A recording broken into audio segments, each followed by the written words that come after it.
দর্শক, নিম্ন আদালত প্রাঙ্গণে আছেন সহকর্মী মাইনুল মারুফ। এই মামলার বাকি তথ্য তার কাছ থেকে জানবো।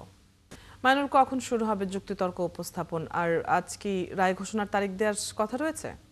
কিন্তু এই যুক্তিতর্ক উপস্থাপন শুরু হবে এবং আমরা আইনজীবীদের সাথে কথা বলেছি এবং তারা যেমনটা জানিয়েছেন যে এই মামলায় আজকে যে এই রায়ের জন্য একটি তারিখ করতে পারে এবং সেই অনুযায়ী সেই তারিখেই কিন্তু এই পরবর্তীতে যে এই মামলার রায় তা কিন্তু হবে।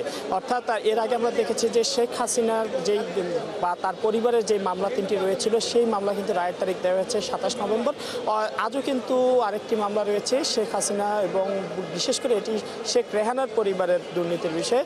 এখানেও কিন্তু আসামি হিসেবে আছেন শেখ হাসিনা। এই যেই 5 আগস্টের পর প্লট দুর্নীতির যে 6টি মামলা হয়েছিল সেই 6টি মামলাতেই আসামি হিসেবে শেখ হাসিনা রয়েছেন এবং এই 6টির জন্য আলাদা আলাদা 6টি প্লটের জন্য আলাদা আলাদা 6টি মামলা হয় এবং এই মামলায় আজকে যে মামলাটি যুক্তিতর্ক উপস্থাপন এই মামলায় কিন্তু শেখ রেহানার পরিবারের সদস্যরা রয়েছেন, যেমন টিউলিপ সিদ্দিকী রয়েছেন এই মামলায়, শেখ হাসিনা রয়েছেন, শেখ রেহানা রয়েছেন এবং মোট 17 জন। এবং এই মামলায় কিন্তু যুক্তিতর্ক উপস্থাপন শেষ হয়েছে আরও কয়েকদিন, যুক্তিতর্ক উপস্থাপন নয়, সাক্ষ্যগ্রহণ শেষ হয়েছে আরও কয়েকদিন আগে। আজ কিন্তু যুক্তিতর্ক উপস্থাপন হবে এবং আইনজীবীরা বলেছেন যে এই মামলায় যদি তারা প্রমাণ করতে পারেন তাহলে সর্বোচ্চ সাজা 14 বছর পর্যন্ত হতে পারে এবং অন্যান্য যে মামলাগুলো রয়েছে, এই মোট কথা যে প্লট দুর্নীতির যে মামলাগুলো রয়েছে এই সকল মামলায় সর্বোচ্চ সাজা 14 বছর পর্যন্ত বলে জানানো হয়েছিল।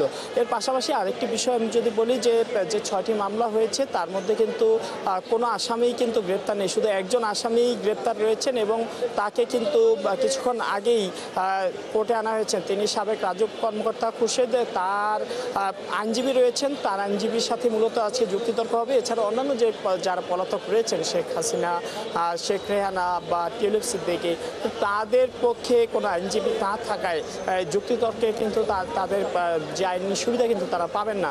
তবে যে একজন আইনজীবী গ্রেপ্তার রয়েছেন তার আইনজীবী কিন্তু থাকছেন এবং এই মামলায় যে সকল সাক্ষ্যগ্রহণ হয়েছে, তথ্য প্রমাণ রয়েছে, এই সকল বিষয় কিন্তু তিনি তুলে ধরবেন।